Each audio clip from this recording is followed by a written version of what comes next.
예, 우리 하나님께서 주시는 말씀은 시편 22편 1절에서 11절까지 보겠습니다. 시편 22편 1절에서 11절입니다. 제가 아직 자막을 위에 띄우지 못하니까 제가 봉독해 드리겠습니다. 가정에서 성경을 가지시고 함께 봐주시면 좋겠습니다. 시편 22편입니다. 다윗의 시, 인도자를 따라 알레 샤헬의 말춘 노래. 내 하나님이여 내 하나님이여 어찌 나를 버리셨나이까. 어찌 나를 멀리하여 돕지 아니하시오며 내 신음소리를 듣지 아니하시나이까. 내 하나님이여 내가 낮에도 부르짖고 밤에도 잠잠하지 아니하오나 응답하지 아니하시나이다. 이스라엘의 찬송 중에 계시는 주여 주는 거룩하시니이다. 우리 조상들이 주께 의뢰하고 의뢰하였으므로 그들을 건지셨나이다. 그들이 주께 부르짖어 구원을 얻고 주께 의뢰하여 수치를 당하지 아니하였나이다.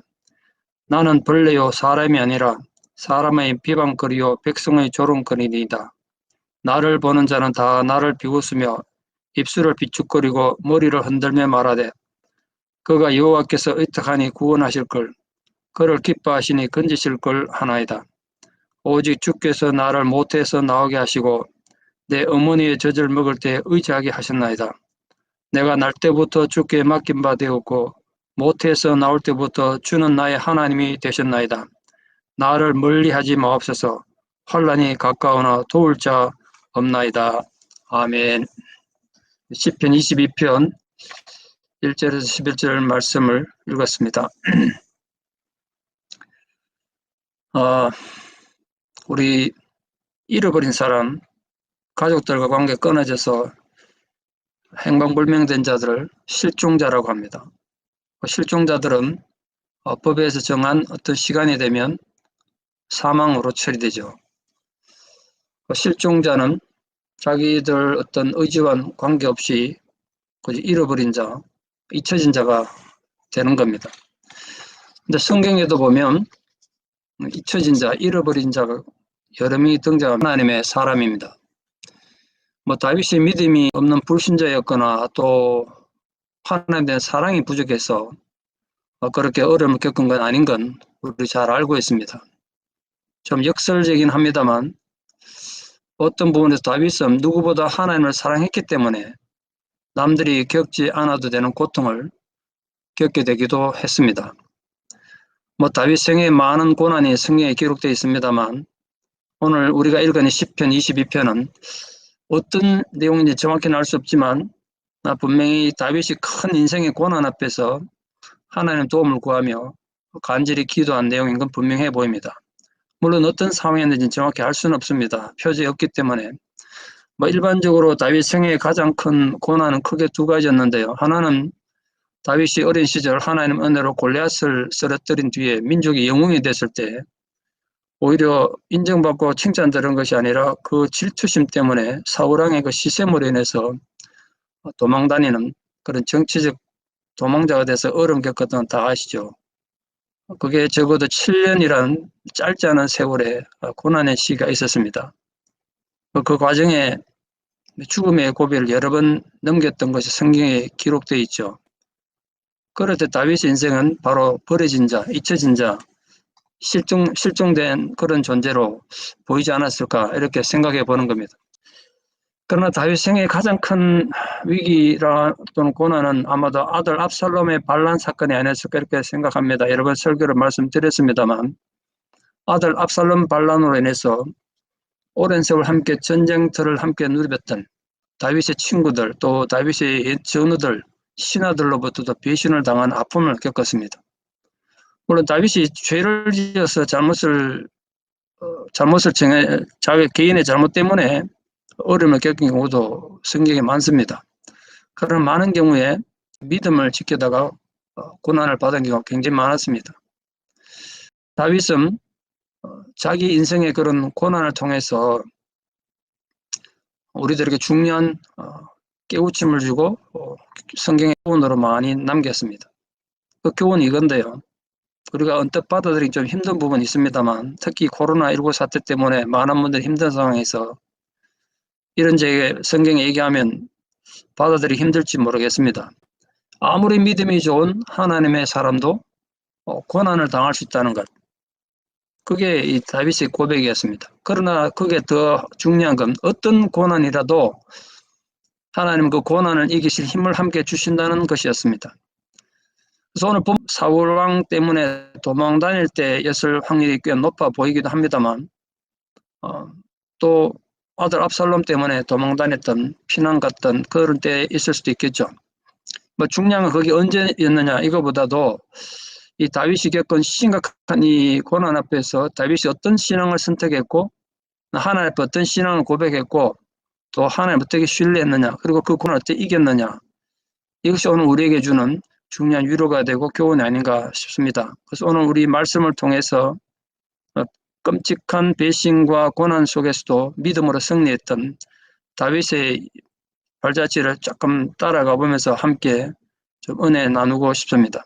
오늘 본문 표제에 보시면 아일렛 샤할이라는 그렇게 아일렛 샤할에 맞춘 노래 이렇게 되어 있습니다.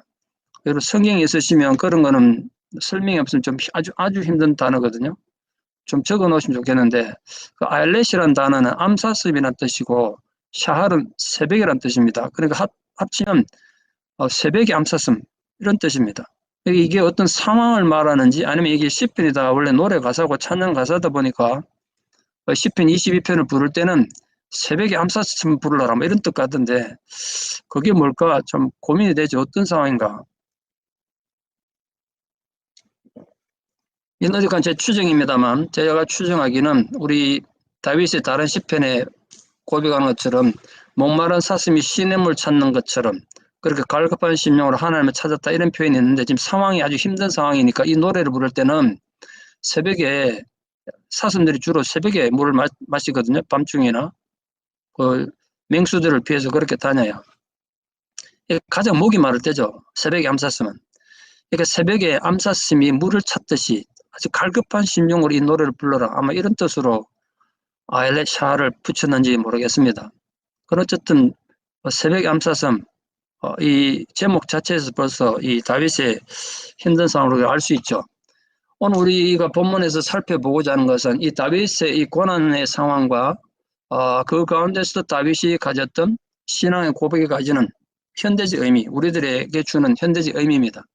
뭐 다윗의 상황과 오늘 우리가 겪고 있는 상황을 단순 비교하기는 좀 어렵겠습니다만 우리도 지금 코로나19라는 정말 이거 참 고통과 위기의 삶에서 하나님의 도움을 누구나 구하고 있었을 텐데 그런 면에서 우리에게 좀 도움도 되고 이 시편 22편이 우리의 기도가 될 수도 있겠다.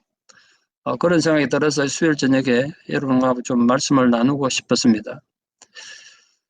먼저 오늘 이 말씀을 통해서 여러분 나누고 싶은 첫 번째 주제는 다윗 같은 하나님 사람도 하나님께 버림받고 고난당했다는 사실입니다. 이 사실 참 절망스럽죠. 다윗처럼 위대한 사람, 믿음의 사람은 행복에 잘 살아서 좋은데 아시다시피 다윗은 본인이 왕이 되려고 노력했던 사람이 아닙니다. 하나님에 의해서 선택된 사람이었지 않습니까? 하나님에 의해서 일방적으로 기름 부음 받은 사람이었습니다. 자기가 뭐 왕 시켜달라고 그런 적 없지 않습니까? 사울왕이 하나님 거역하고 불순종했을 때 하나님께서 사울을 버리고 그것도 아주 어린 다윗을 택해가지고 사무엘을 통해서 기름 부어서 너 나중에 왕이 될 거라고 기름 부은 그런 사람이었습니다. 근데 그 뒤에 다윗의 삶이 어땠는지 보십시오. 얼마나 고난의 세월을 보냈는지 그 기간이 꽤 긴 시간이 됩니다. 오늘 이 다윗의 탄식을 한번 보십시오. 그래서 하나님께 기름 부음 받고 왕이 된다고 했던 그 다윗이 당했던 그 기도 오늘 다윗이 무엇이라고 고백하면서 이 시편 22편 자신의 기도 또는 찬양을 시작하고 있는가 보십시오. 내 하나님이여 내 하나님이여 어찌 나를 버리셨나이까. 이 자신이 현재 당하고 있는 이 고통이 너무 힘들고 어렵기 때문에 다윗은 하나님이 자기 버렸다고 그렇게 지금 이 노래를 시작하고 있습니다. 자기 신앙을 그렇게 고백하고 있다고요. 얼마나 답답했으면 하나님 나를 버렸다고 이렇게 기도를 시작하겠어요. 여러분 뭐 여러 가지 기도하시잖아요. 찬양도 하실 텐데 하나님 앞에 몇 번 자는 기도가 하나님 어떻게 해서 왜 나를 버리셨습니까? 이렇게 기도한다면 그거 참 얼마나 서글픈 인생이겠습니까? 지금 다윗이 그렇다는 거예요. 뭐 다윗뿐만 아니라 우리 누구나 인생이 살다 보면 뭐 마주치게 되는 오만 가지 혼란과 시련이 있죠. 그래도 우리가 그 시련 속에서도 희망을 가지고 다시 살아갈 수 있고 또 다시 시작할 수 있는 용기를 가진 이유가 뭡니까?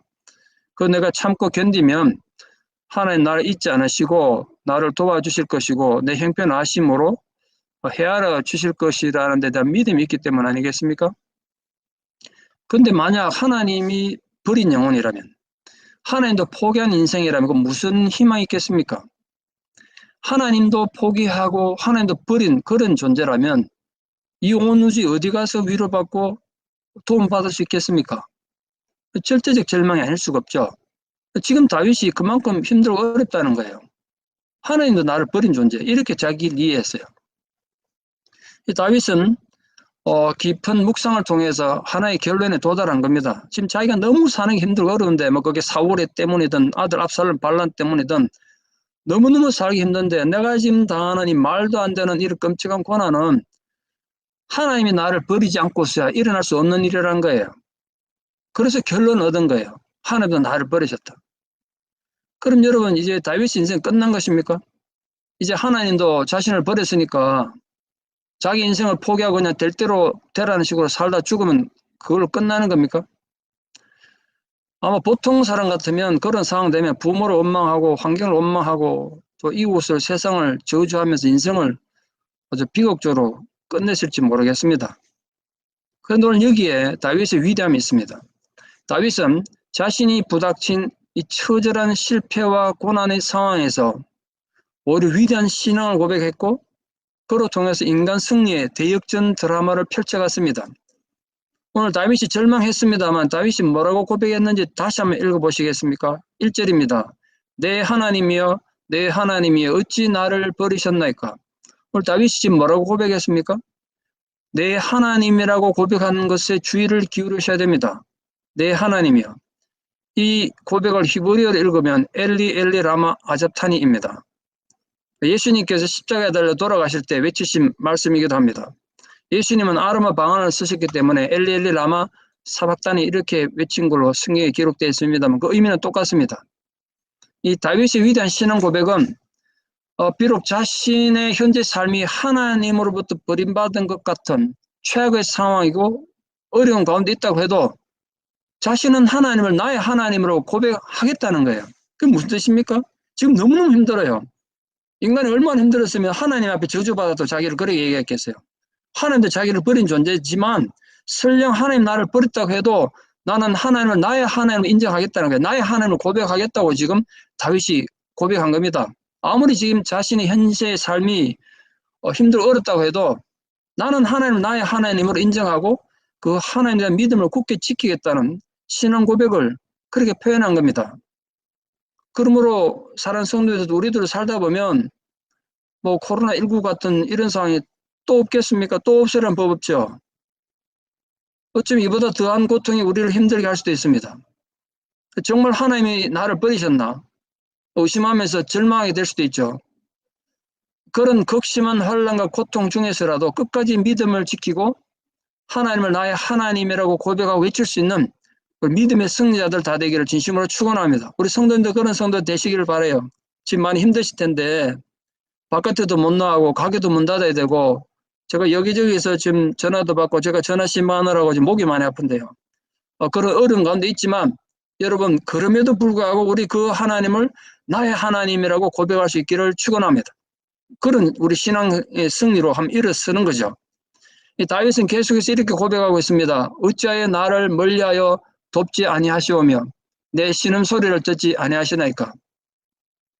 지금 다윗은 지금 자기는 너무 힘들고 어려운 상황이 있는데 하나님 자기한테 전혀 도움을 주시지 않는 것 같아요. 자기한테 도움의 손길을 안 펼치시는 것 같은 절망을 느꼈다는 거예요. 그래서 지금 이렇게 노래한 거죠. 여러분 하나님이 정말 사랑했고 또 하나님을 사랑했던 다윗이 이 정도의 절망을 느꼈다면 우리는 뭐 말해 뭐하겠습니까? 저와 여러분은 더 그럴 수 있지 않겠습니까? 그러니까 여러분 사시다가 절망스럽고 힘들다고 해서 하나님 나 사랑하지 않는 것도 아니고 또 우리가 하나님 앞에 절망한다고 해서 우리가 하나님 사랑하지 않는 것도 아니라는 것. 그걸 좀 기억하시면 좋겠습니다. 우리도 환난 당하면서 기도하지만 때로는 하나님 우리를 떠나신 것 같고 꽁꽁 숨으셔가지고 우리 기도는 전혀 응답하지 않는 것 같은 절망감이 들 때 있지 않습니까? 그리고 어려움은 계속돼요. 기도를 아무리 하는데도 문제는 해결되지 않고. 그런 절망감 느끼신 적 없습니까? 혹시 또 지금 그런 절망감을 느끼시는 분들 없습니까? 특히 코로나19라는 정말 우리 생전 처음 당하는 이 세계적 위기 앞에 저 인생을 많이 살지 않았습니다만 63년 인생 살면서 이런 일은 정말 처음 겪어봅니다. 많은 분들이 생존의 위협을 받고 있습니다. 하나님의 도움은 도대체 어디서 오는가? 우리 이렇게 힘들고 이렇게 기도하는데 그런 절망감에 우리가 좌절할 수 있죠. 그러니 한 가지 사실은 우리가 분명히 기억해야 합니다. 하나님은 멀리 떠나신 것도 아니고 우리를 돕지 아니하시는 것도 아니라는 것. 성도가 도움받기를 원하는 것 이상으로 하나님께서 도와주시기를 원하신다는 것. 그것이 성경에 기록된 하나님의 언약이기 때문에 그렇습니다. 다만 하나님께서 도움의 손길을 잠시 넣어주실 때가 있죠. 우리가 원하는 때, 또 우리가 원하는 방식으로 응답하지 않으실 때가 많습니다. 그 이유는 우리를 잊으셔서도 아니고 우리를 미워해서가 아니라 우리에게 더 귀한 깨달음을 주시고 더 소중한 것을 주시기 위한 하나님 아버지의 더 크신 사랑일 때가 많습니다. 우리는 그 하나님 깊으신 뜻을 다 알 수가 없죠. 그래서 우리가 하나님을 신앙하면서도 하나님에 대해서 오해할 때가 너무 많습니다. 하나님도 오해를 너무 쉽게 하죠. 응답에 대한 진정한 의미를 우리가 응답에 대해서 오해하는 부분에 대해서 지난주에 이미 말씀을 드렸습니다. 하나님의 응답은 없고 상황은 점점 더 악화돼가는 그런 상황에서 오늘 다윗이 어떤 기도를 드렸나 보십시오. 2절인데요. 내 하나님이여 내가 낮에도 부르짖고 밤에도 잠잠하지 아니하오니 응답하지 아니하시나이다. 참 답답한 상황입니다. 다윗은 낮에도 부르짖어 기도했고 밤새워 기도했다는 거예요. 간절히 기도했어요. 그런데 하나님이 응답을 안 하셨대요. 이게 지금 뭘 말해주고 있습니까? 다윗은 객관적으로 누가 봐도 지금 절망된 상황이에요. 기도 응답을 하고 상황이 힘드니까. 그런데도 그 힘든 상황에 조종당하지 않고 여전히 하나님을 신뢰했다는 겁니다. 그 하나님의 신실하심에 대한 굳은 믿음으로 간절히 지속적으로 오늘 기도했다는 것을 보여줍니다. 다윗은 자신의 기도가 오랫동안 응답되지 않고 또 하나님께서 멀리 떠나 계신 것 같은 현실에서도 밤낮으로 기도하기를 쉬지 않았던 것입니다.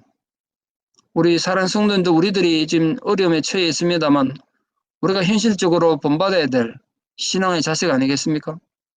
우리도 한두 번 기도하다가 원하는 게 빨리 이루어지지 않으면 포기를 너무 빨리 하죠. 원망을 너무 쉽게 합니다. 하나님 응답하지 않으셔서 자신의 기도는 허공을 치는 헛수고처럼 생각되고 낙심하기 쉽습니다. 그러면 다윗이 우리에게 강조해서 말하고 있습니다. 현실이 힘들고 어렵고 응답은 멀리 있더라도 낙심하지 말고 기도하라는 거예요. 예수님께서 우리에게 기도할 때 가져야 될 그 적극적인 자세, 포기하지 말고 기도해야 될 자세를 가르치기 위해서 억울한 일을 당한 한 과부가 불의한 재판장에 가서 간청하는 내용을 예를 드셨습니다. 과부가 억울한 일을 당했는데 아무도 그에게 말을 안 들어줬지만 끈질기게 불의한 재판관을 찾아갔던 그 결과 정의를 모르고 하나님을 존중할 줄 모르는 그 재판관이 드디어 정의를 선포해 줬다는 거예요. 그렇다면 하나님은 얼마나 더 우리의 기도에 관심을 가지시겠느냐고 예수님께서 기도할 때 포기하지 말라고 응답되지 않는 기도에 좌절하지 말고 절망하지 말라고 그렇게 예를 들어 선포하셨습니다. 오늘 다윗이 바로 그런 기도를 했다는 거예요. 물론 우리는 다윗의 기도에서 하나님에게서 버림받는 고통이 얼마나 큰가 그걸 물론 우리 알고 배워야 합니다. 말다시피 다윗이 왕이 된 후에 한동안 나라를 잘 다스렸습니다. 그러나 충신 우리아의 아내를 범하고 우리아를 전쟁터에 내보내 죽게 했죠. 바세바 사건은 이렇게 했습니다. 하나님께서는 아무리 선택한 하나님의 종 다윗이라도 죄를 범했을 땐 그냥 두지 않았어요. 다윗이 나쁜 그 죄로 인해서 그 결과를 얻은 아들은 다윗 보는 앞에 죽게 됐습니다. 다윗은 자신이 지은 죄의 그 고통 가운데서 하나님과 관계가 깨어진 것을 알고 그 두려움을 알고 다음과 같이 간절히 기도드렸던 것이 성경에 있습니다. 시편 51편에 나를 주 앞에서 쫓아내지 마시며 주의 성령을 내게서 거두지 마옵소서. 그래서 우리는 하나님에게 버림받지 않게 그렇게 생활해야 합니다. 죄를 멀리 해야 된다는 거죠. 하나님은 죄 짓는 사람을 버리실 수가 있다는 것, 그건 우리에게 경고입니다. 버림받았을 때 고통은 말로도 알 수 없이 크지 않습니까? 그러나 우리 사랑하는 성도님들은 오늘 이 다윗이 보여준 신앙의 고백을 따라서 어떤 상황 속에서도 나의 하나님에 대한 신앙 고백을 잃지 않고 끝까지 기도하고 하나님을 신뢰함으로 하나님이 살아계심을 체험하는 은혜가 우리 모두에게 있기를 진심으로 축원합니다. 오늘 이 다윗의 위대한 신앙 고백은 오늘 우리가 읽은 본문을 통해서 우리가 환난 중에도 낙심하지 말고 기도해야 될 이유 4가지를 본문에서 가르쳐주고 있습니다. 간단히 정리하면 이렇습니다. 첫 번째, 하나님께서는 거룩하신 분인데 성도를 보호하시기 때문에 찬양받으실 분이다. 그래서 우리가 찬양하고 기도해야 된다는 거예요. 두 번째로, 하나님께서는 과거에도 성도들이 어려움 당했을 때 성도들이 기도를 들어주셔서 그들을 부끄럽지 않게 하셨다. 부끄럼 당하지 않게 하셨다는 거예요. 세 번째, 다윗은 무엇보다도 하나님을 향한 자신의 신앙이 사람들로부터 조롱받고 멸시받고 있었던 것 같습니다. 그런 상황에서 오히려 하나님을 찬양하며 기도했습니다. 특히 이 다윗의 위대한 신앙 고백은 자신이 태어날 때부터 이미 하나님께 택함받은 하나님 종임을 확신했기 때문에 자기 지금 이렇게 절망과 고통 가운데서도 너무너무 힘든 상황에서도 하나님 나를 버리신 것 같은 상황에서도 낙심하지 않고 여전히 하나님을 신뢰하고 기도했다는 거예요. 그 간단하게 하나하나 조금 살펴보겠습니다. 무엇보다 찬송 중에 거하시는, 찬송 중에 계시는 하나님인데요. 하나님께 버림받은 것 같은 고통 가운데서도 다윗은 찬송을 포기하지 않았다는 것을 고백하고 있습니다. 다윗은 찬송으로 하나님께 버림받은 고통을 위로받을 수가 있었던 겁니다. 이렇게 말하고 있습니다. 3절 4절에 이스라엘의 찬송 중에 계시는 주여 주는 거룩하시니이다. 우리 조상들이 주께 의뢰하고 의뢰하였으므로 그들을 건지셨나이다. 여러분, 찬송에는 하나님을 감동시키는 힘이 있습니다. 찬송에는 낙심한 자들을 움직이는 힘이 있습니다. 찬송에는 위기를 돌파하는 능력이 있습니다. 다윗이 그렇게 고백했습니다. 내가 여호와를 항상 송축하며 내 입술로 항상 주를 찬양하리다. 곤고한 자들이 이를 듣고 기뻐하리이다. 이 시편 34편입니다. 주의 인자하심이 생명보다 나음으로 내 입술이 주를 찬양할 것이다. 시편 63편인데 이 시편들은 모두 다윗이 고난 중에 지었던 승리의 시편들입니다. 다윗이 곤고한 가운데서도 찬송함으로 하나님과의 소통의 그 통로를 계속 열어갔다는 거예요. 여러분 잊지 마십시오. 힘들고 어렵습니까? 집에서 지금 바깥에도 못 나오고 힘드실 텐데 찬송 많이 부르시기 바랍니다. 요즘 유튜브 좋으니까 찬양 틀어놓고 같이 할 수 있지 않습니까? 왜냐하면 찬송은 고난을 이기는 힘입니다. 찬송은 시험을 극복시키는 길이라고요. 찬송은 우리가 하나님께로 향하여 달려나가는 탈출구입니다. 여러분 마음이 답답할 때 뭔가 풀리지 않을 때 어려운 일이 있지만 또 기도가 잘 안 돼도 말씀에 또 감동이 없을 때 우리 몸이 병들었을 때 찬송을 힘차게 불러오셔서 오늘 다윗이 얻었던 그 능력을 그 힘을 얻는 우리가 되기를 바랍니다. 분명히 우리의 심령이 시원하게 뚫려지는 소통의 길이 열릴 줄 믿습니다. 비록 잠시 하나님에게서 버림받았을지라도 찬송 가운데 계시는 하나님을 붙잡고 찬송을 통해서 오늘 다윗처럼 하나님과의 관계를 회복해 나가는 우리 모두가 되고 그래서 이 코로나 바이러스를 이겨나가는 은혜가 있기를 축원합니다. 서울에서 최고 명문대를 나온 한 며느리가 있었습니다. 그녀는 본인이 너무 똑똑했기 때문에 너무 무식하고 학교도 못 나온 시어머니가 너무 못마땅했어요. 그 시어머니가 뭐 자꾸 시키면 자꾸 떼꾸했습니다. 어머니 그건 이치에 맞지 않아요. 그건 상식에 안 맞는다고요. 또 그건 위생적으로 안 맞아요. 그렇게 시어머니에게 대들었습니다. 그러면 또 시어머니는 권위를 막 누르는 거죠. 안 맞긴 뭐가 안 맞아. 하라면 그냥 해. 막 그랬습니다. 그래서 항상 두 사람 사이에 갈등이 끊이지 않았습니다. 어느 날도 이 며느리가 시어머니랑 큰 싸움을 하고 속이 상해서 집을 나가서 친구 집에 갔습니다. 갈 곳을 친구 집 찾아갔죠. 근데 그 친구도 역시 시어머니랑 살고 있었는데요. 자기가 보기에 시어머니가 말도 안 되는 걸 막 시켜서 이거 해라 저거 해라. 근데 친구 며느리가 그 이치에 맞지도 않는 그 시어머니 명령을 전혀 거절하지 않고 예 어머니 알겠습니다. 그렇게 자꾸 불평을 순종하는 겁니다. 그런 모습 보고 친구가 막 속이 뒤틀려서 얘기했습니다. 야 너는 줏대도 없냐? 너는 속도 없냐? 뭐 그렇게 얘기했어요. 그건 말도 안 되는 소리 예 하고 있냐? 뭐 그렇게 친구를 핀잔했습니다. 그때 친구가 말하기를 야 친구야 내가 지금 이치에 맞아서 순종하는 게 아니고 어머니께 순종하는 걸 하늘의 이치로 알고 순종하는 거야. 그랬습니다. 그러니까 야, 너 언제부터 이렇게 됐냐? 20년 전에 학교 다닐 때 같이 놀 때 그 얼굴빛이랑 완전히 다른 겁니다. 네가 어떻게 이렇게 바뀌었냐? 그런데 언제부터 하늘의 이치라고 말할 그런 말을 썼냐? 그렇게 물었습니다. 그때 친구가 나 요새 교회 다녀. 그렇게 말했습니다.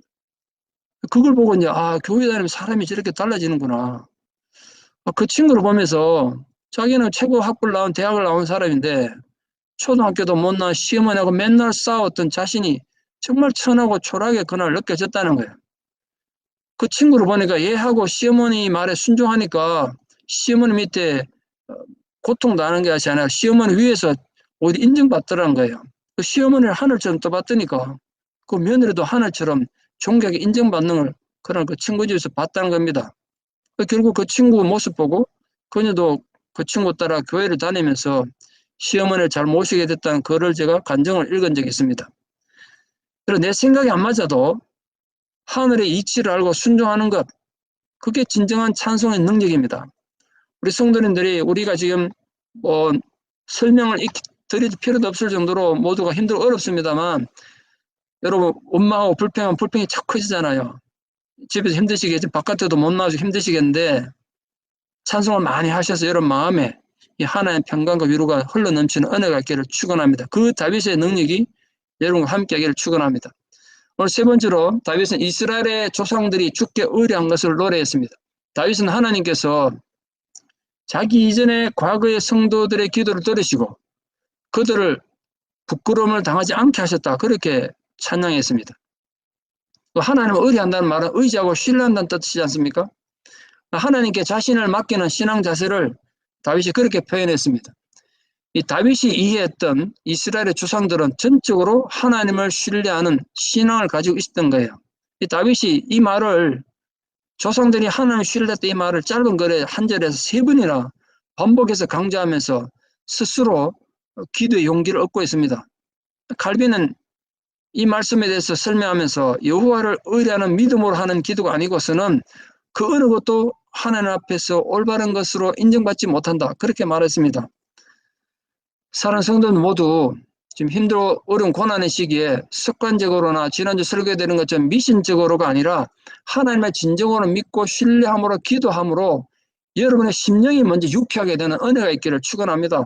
환경을 당장 바꾸지 못하더라도 여러분 하나님 앞에 기도가 찬양함으로 여러분 마음이 건강해지고 마음이 쾌활해지는 은혜가 있기를 진심으로 축원합니다. 오늘 네 번째로 다윗의 기도 과제는 정말 중요한 점인데 적들의 비웃음과 저주로부터 구원해 주시는 하나님을 찬양했습니다.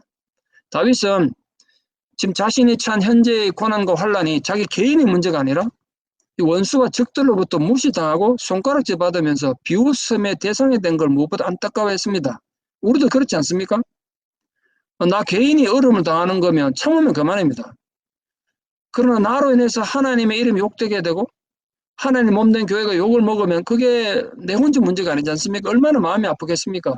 다윗은 그래서 자신이 얼마나 지금 원수들에게 비웃음을 받고 있는지 하나님 앞에 구체적으로 고백하면서 하나님 도우심을 이렇게 구하고 있습니다. 자신이 이렇게 표현했어요. 나는 벌레요 사람이 아니다.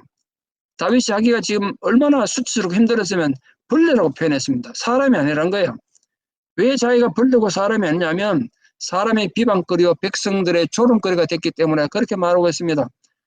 자기를 보는 자는 다 나를 비웃으며 입술을 삐죽거리고 머리를 흔들며 말하되 그가 여호와께 의탁하니 구원하실 걸 그를 기뻐하시니 그를 건지실 걸 이렇게 비웃음 받았다는 거예요. 이 다윗의 기도에는 세 가지 역설적인 의미가 있습니다. 첫 번째로 다윗은 자신을 조롱하는 비난을 통해서 자신을 발견한 성찰의 사람이었던 것 같아요. 다윗이 죄를 범하니까 사람들이 너는 벌레다, 인간이 아니다 이렇게 비방하는 말도 그거 인정했다는 거예요. 난 벌레 같은 존재 인정했다는 거예요. 자신의 죄악을 숨기고 감추는 것보다 더 악한 건 없죠. 누구든 자신의 허물을 지적하고 하면 그 인정하고 회개해야 되는데 다윗은 자기를 벌레라고 인정했어요. 두 번째로 다윗은 원수들의 그 조롱을 통해서 더욱 하나님을 의지하는 믿음의 승리자가 됐습니다. 뭐라 그랬나 보십시오. 사람들은 어떤 태도로 다윗을 비웃었습니까? 입술을 삐죽거리고 머리를 흔들며 다윗을 조롱했대요. 입술을 삐죽거린다는 것, 또 아랫입술을 내민다는 건 유대인들에게 아주 매우 모독적인 표현입니다. 또 사람 앞에 놓고 머리를 흔든다는 건 비참한 상태에 있는 자를 보고는 경멸의 표시예요. 우리 잘 아시다시피 예수님께서 십자가에 달려 돌아가실 때도 이런 경멸과 모욕을 당하셨습니다. 밑에 제사장들이 예수님을 그렇게 저주했다고요. 우리 잘 아시지 않습니까? 오늘 다윗이 당한 똑같은 치욕을 예수님이 십자가에 당하시며 돌아가셨어요. 그러므로 오늘 하나님 백성된 우리들도 이러한 고난이 닥쳐올지라도 그리스도의 고난에 참여하는 사실을 기억하시면서 믿음으로 견디며 승리할 수 있기를 바랍니다. 나도 지금 예수님처럼 고난당한다는 사실을 알고 오히려 그걸 기억하고 기뻐할 수 있기를 바랍니다. 그래서 우리가 또 용기를 가지고 이 위기의 상황에서 이겨나가는 거죠. 실직한 두 사람이 공원을 쓰는 그 파트타임을 구해가지고 둘이 공원을 쓸고 있었습니다. 한 사람은 일을 마치자마자 마당을 쓸 때마다 한숨에 한숨을 쉬고 탄식하는 그런 사람이었습니다. 근데 또 한 사람은 하늘을 보고 웃으면서 깊은 호흡으로 마음을 가다듬으며 열심히 이 공원을 썰었습니다. 그리고 공원을 썰고 난 뒤에 휴식 시간이 주어지니까 땀을 닦고 조용히 벤치에 앉아서 기도를 올렸습니다. 그는 오늘 하루 일용할 양식이 있고 공원이라도 쓸 수 있는 귀한 자리에 주신 것을 감사하며 기도했습니다. 언젠간 자신에게도 기회가 올 거라 생각하면서 하나님께 감사를 드린 거죠. 그리고 그렇게 한 해가 지난 가을인데 늘 공원을 즐겁게 쓸던 이 사람을 공원관리 사무소에 불러서 갔더니 당신 오늘부터 이 공원 관리자라고 특별 채용이 됐습니다. 자기가 어떻게 이런 일을 하게 됐냐 물으니까 이 공원을 산책하던 사람들이 이 사람을 추천했다는 거예요. 저 사람은 비록 공원을 쓸지만 늘 그렇게 즐거워 기쁘고 이 사람이 기도하는 모습을 많이 봤던 것 같아요. 이런 사람 맡기면 공원 관리가 잘 될 거라고 산책하던 사람들이 자기를 추천했다는 거예요. 그래서 그가 공원관리원이 돼가지고 공원을 관리하던 어느 추운 겨울날입니다. 공원 벤치에 술이 취해가지고 얼어 죽어가는 사람을 발견했어요. 가봤더니 예전에 자기랑 같이 파트타임 할 때 늘 불평하고 원망하던 그 사람이 그 술 먹고 죽어가고 있었어요. 그래서 그때 119 급히 구급차 전화해가지고 이 사람을 살려냈습니다. 목숨을 구했죠. 이거는 단순한 예가 같습니다만 같은 실직자하고 같은 고통을 겪었지만 어떤 마음을 가지고 있냐에 따라서 운명이 바뀐다는 거예요. 우리 흔히 하늘은 스스로 돕는 자를 돕는다 그러지 않습니까? 환난과 연단 중에도 자신의 인생을 소중히 여기고 가꾸고 감사히 여기는 그런 사람에게 하나의 은총과 사랑과 소망이 더 임하는 겁니다. 비록 여러분들이 그러니까 무시를 당할 수도 있고 또 남들 보기에 때로는 비참한 존재가 돼도 괜찮습니다. 최후 웃는 자가 진정한 승리자란 영국 속담처럼 여러분 모두가 때로는 무시도 당하고 또 때로는 비웃음 당하더라도 하나님 앞에서 웃을 수 있는 최후의 승리자가 다 되시기를 진심으로 축원합니다.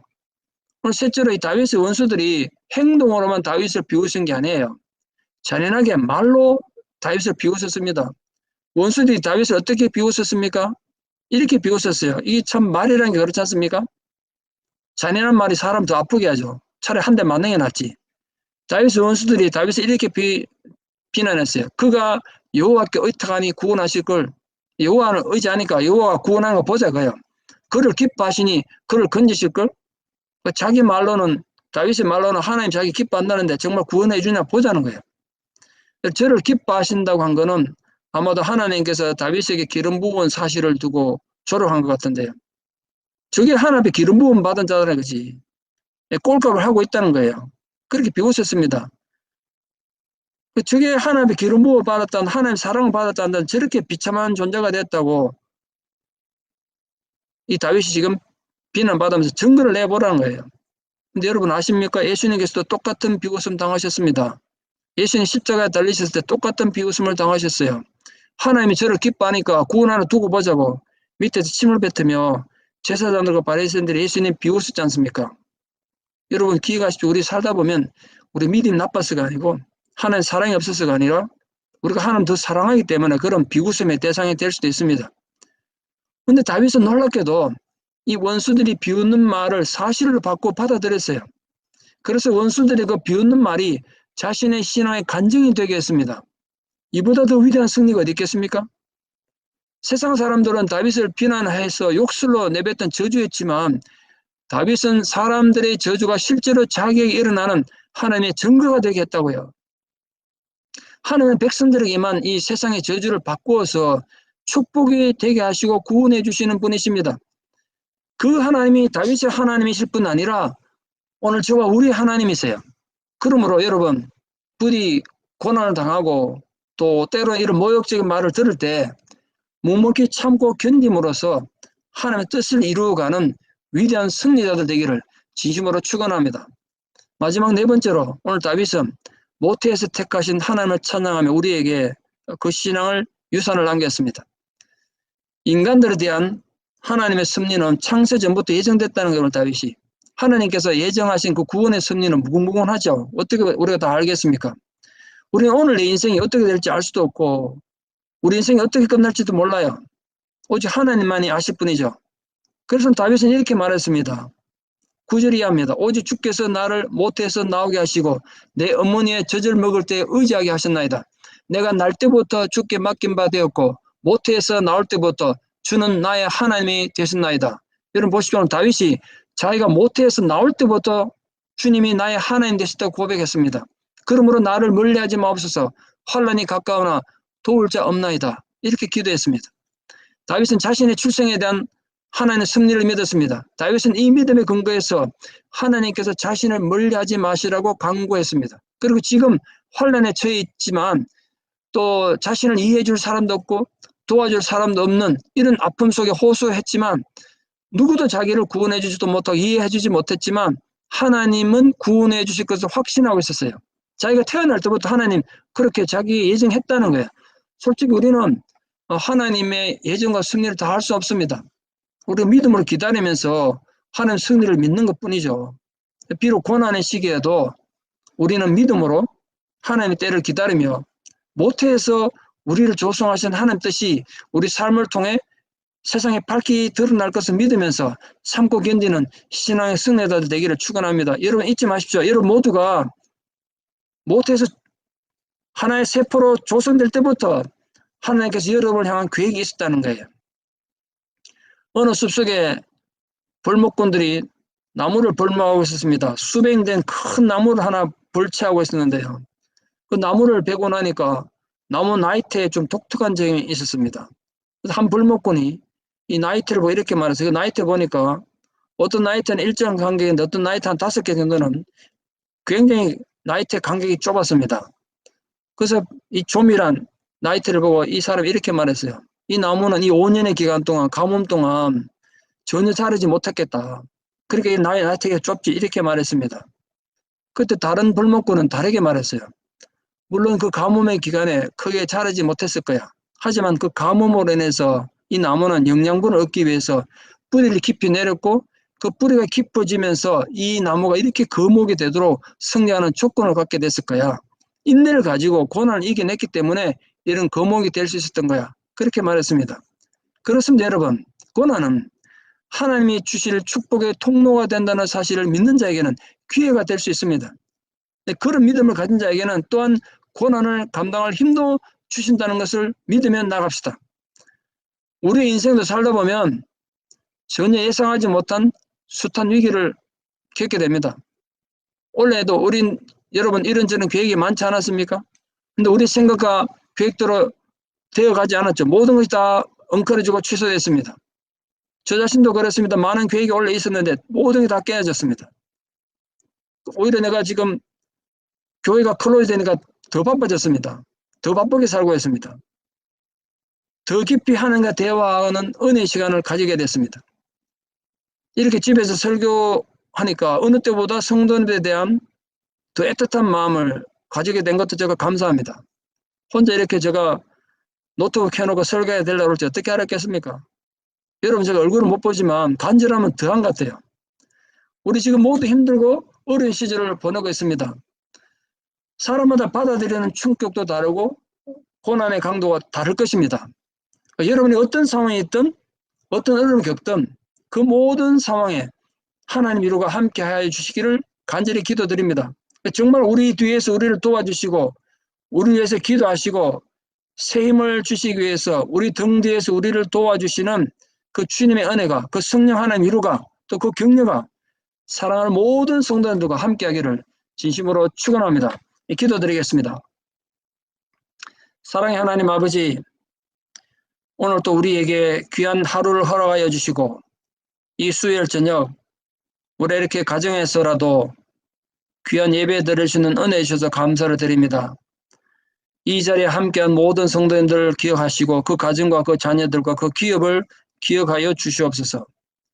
참으로 우리가 상상하지도 못했던 이 환난과 위기 가운데서 오늘 주의 종 다윗이 고백했던 것처럼 때로는 우리가 하나님이 우리를 잊으신 것 같고 하나님이 우리를 버리신 것 같은 그런 상황에서도 우리는 하나님을 나의 하나님으로 고백할 수 있는 자들이 되게 하여 주시옵소서. 그래 정말 우리가 때로는 무시당하고 저주받는 상황에서도 오히려 그것이 변하여 하나님이 살아계시는 증거가 되고 하나님 향한 우리 신앙의 간증이 되게 도와주시옵소서. 지금 그런 위기와 어려움 가운데 있는 모든 성도님들을 주님 직접 찾아와 주셔서 격려하여 주시고 어루만져 주시고 새 힘을 공급하여 주시옵소서. 우리 또 그 하나님의 위로와 사랑에 의지해서 용기를 가지고 또 이 위기를 극복해내고 더 하나님을 사랑하는 마음으로 승리하는 우리 모두가 되게 하여 주시옵소서. 예수님 이름 받들어 기도드리옵나이다. 아멘.